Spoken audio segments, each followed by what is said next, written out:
নমস্কাৰ বন্ধুসকল, পোনপ্ৰথমে আপোনালোকলৈ শ্ৰদ্ধা জ্ঞাপন কৰিছোঁ। নিযুক্তিৰ এক নতুন ভিডিঅ'লৈ আপোনালোকলৈ আগলৈ আহিছোঁ। আজিও মুখ্যমন্ত্ৰী মহোদয়ে ঘোষণা কৰিছে অতি শীঘ্ৰেই নিযুক্তিৰ 12,000 পদ মুকলি হ'ব। ইয়াৰ ভিতৰত থাকিব APDCL, আছাম ফৰেষ্ট বেটেলিয়ন, জলমিত্ৰ আৰু শিক্ষক নিযুক্তিৰো কিছু পদ থাকিব। এতিয়া কোন বিভাগত কেনেদৰে নিযুক্তি হ'ব আমি এই বিষয়ে আলোচনা কৰিম, কিন্তু পোনপ্ৰথমে মুখ্যমন্ত্ৰীৰ বক্তব্য শুনি লওক। নিযুক্তি পত্ৰ চলি থকাৰ অৱস্থাতে আমি আৰু 10,000 চাকৰিৰ নতুন বিজ্ঞাপন আমি মুকলি কৰি দিম। আৰু 10,000 চাকৰি এডভাৰটাইজ আমি খুব সোনকালে দিয়াৰ বাবে চেষ্টা কৰি আছো।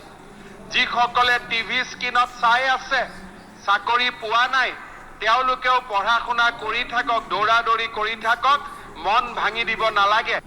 APDCLৰ ক্ষেত্ৰত আগতো এটা এডভাৰটাইজমেণ্ট হৈছিলে, গতিকে এই 1957টা পদো ইয়াৰ লগতে 5,000 লগতে নতুন নিযুক্তিৰ লগতে ইনক্লুড হৈ যাব। আগত এডভাৰটাইজমেণ্ট হৈছিলে AE assistant engineer, JE office cum field assistant, assistant account officer. এইবাৰ অফিচ কাম ফিল্ড এছিষ্টেণ্টৰ পদ বেছিকৈ ওলাব পদ, আৰু এইসমূহত নিযুক্তিৰ ক্ষেত্ৰত কেনেকুৱা ধৰণৰ কোৱালিফিকেশ্যন হ'ব সেই বিষয়েও এটা আভাস দিয়া হৈছে। এছিষ্টেণ্ট মেনেজাৰৰ কাৰণে গ্ৰেজুৱেট ইন ইঞ্জিনিয়াৰিং হ'ব লাগিব, গ্ৰেজুৱেট ইন চিভিল ইঞ্জিনিয়াৰিং বা হায়াৰ ছেকেণ্ডেৰী পাছ এছিষ্টেণ্টখিনিৰ কাৰণে। আৰু ইয়াৰ পিছতে আহিব ফৰেষ্ট ডিপাৰ্টমেণ্টৰ কিছু পদ। ফৰেষ্ট ডিপাৰ্টমেণ্টৰ পদখিনি ইতিমধ্যে 2020 চনতো এটা ইণ্টাৰভিউ হৈছিলে, কিন্তু সেই পদখিনি পূৰণ হোৱা নাছিলে এতিয়ালৈকে। সেই পদখিনিও এই নতুনকৈ যিটো 5,000 ফৰেষ্ট বেটেলিয়ন অন্তৰ্ভুক্ত হ'ব, তাতো এই পদখিনি ইনক্লুড কৰা হ'ব। এই ক্ষেত্ৰত কিন্তু এইবাৰ এজ লিমিট কমাই দিব। আছাম পুলিচৰ যিটো এজ লিমিট আছে, সেই এজ লিমিট মতেহে এইবাৰ আছাম ফৰেষ্ট বেটেলিয়নৰ যিখিনি আছে সেইখিনিক নিযুক্তি দিয়া হ'ব।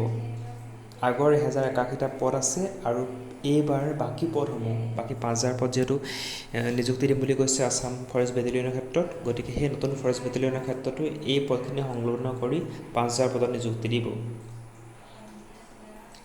এই ক্ষেত্ৰত বিভিন্ন শিতানত মানে বিভিন্ন স্তৰত যিটো নিযুক্তি হ'ব তাৰ পদসমূহ আপোনালোকক দেখুওৱা হৈছে, এটা আভাস দিয়া হৈছে। সেইটো হৈছে ফৰেষ্ট গাৰ্ডৰ ক্ষেত্ৰত 800মান পদ আহিব, ফৰেষ্টাৰ ক্ষেত্ৰত 150মান পদ আহিব, ড্ৰাইভাৰ, ছাৰ্ভেয়াৰ, মাউথ, ষ্টেন'গ্ৰাফাৰ আৰু কাৰ্পেণ্টাৰ। এই গোটেইখিনি পদ ইনক্লুড হৈ থাকিব এইবাৰ। কিন্তু এটা ডাঙৰ কথা হৈছে যে আগত ফৰেষ্ট বিভাগত যিটো এজ লিমিট 38লৈকে আছিলে, কিন্তু এইবাৰ 18 to 25 যিটো কৰাৰ পূৰ্ণ সম্ভাৱনা আছে। আৰু যিখিনি এডুকেশ্যনেল কোৱালিফিকেশ্যন, এইখিনি এটা চেঞ্জ আহিব পাৰে। ফৰেষ্ট গাৰ্ডৰ ক্ষেত্ৰত হায়াৰ ছেকেণ্ডেৰী পাছ, ফৰেষ্টাৰ ক্ষেত্ৰত ডিগ্ৰী, ফৰেষ্টাৰ ক্ষেত্ৰত মেইনলি যিটো ছায়েন্স ষ্ট্ৰীমৰ পৰা চিলেকশ্যন হয়, কিন্তু ছায়েন্স লাগিব। ড্ৰাইভাৰ পদৰ কাৰণে হাইস্কুল শিক্ষান্ত পৰীক্ষা, মেট্ৰিক পৰীক্ষা, ছাৰ্ভেয়াৰ ক্ষেত্ৰত হায়াৰ ছেকেণ্ডেৰী, মাউথৰ ক্ষেত্ৰত 8 পাছ। এইবিলাক টেকনিকেল ক্ষেত্ৰতো স্কিল টেষ্ট হ'ব। বাকীখিনিৰ ক্ষেত্ৰত ইণ্টাৰভিউ আৰু কম্পিউটাৰ টেষ্ট। এতিয়া মই কৈছোঁ আছাম পুলিচৰ এজ লিমিটটো এইকাৰণেই আনিছোঁ, এই যি কনষ্টেবলৰ যিখিনি এজ লিমিটৰ যিখন চাৰ্টিফিকেট আছে সেইখনো আপোনালোকৰ আগত এইটো উল্লেখ কৰিছোঁ।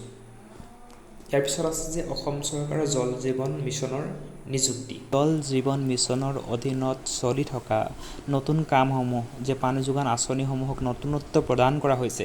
আপোনালোকে দেখিছেই, আপোনালোকৰ ঘৰৰ ওচৰে পাঁজৰে থকা পানী যোগান আঁচনিসমূহ নতুনকৈ সজাই পৰাই তোলা হৈছে, নতুনকৈ ওখ ওখ টেংকি বনোৱা হৈছে। এতিয়া ইয়াতেই নিযুক্তি হ'ব 6,500 টকা দৰমহাৰে 26,000 নিযুক্তি হ'ব জলমিত্ৰসকলৰ। এই জলমিত্ৰসকলক নিযুক্তি হ'বৰ কাৰণে তেওঁলোকৰ শিক্ষাগত অৰ্হতা হ'ব লাগিব হায়াৰ ছেকেণ্ডেৰী উত্তীৰ্ণ। আৰ্টছ বা ছায়েন্স কোনো কথা নাই, কিন্তু হায়াৰ ছেকেণ্ডেৰী উত্তীৰ্ণ হ'ব লাগিব। আৰু এওঁলোকেই সেই পানী যোগান আঁচনিসমূহত, অৰ্থাৎ পানী যোগানৰ ক্ষেত্ৰত পানী খোলা, পানী বন্ধ কৰা, পানী ফিল্টাৰ কৰা, এইবিলাক কামত তেওঁলোক জড়িত হৈ পৰিব। নিযুক্তি পাব এনেকুৱা কোনো কথা নাই। নতুন নিযুক্তি আকৌ হ'ব নেকি? নিশ্চিত হবে।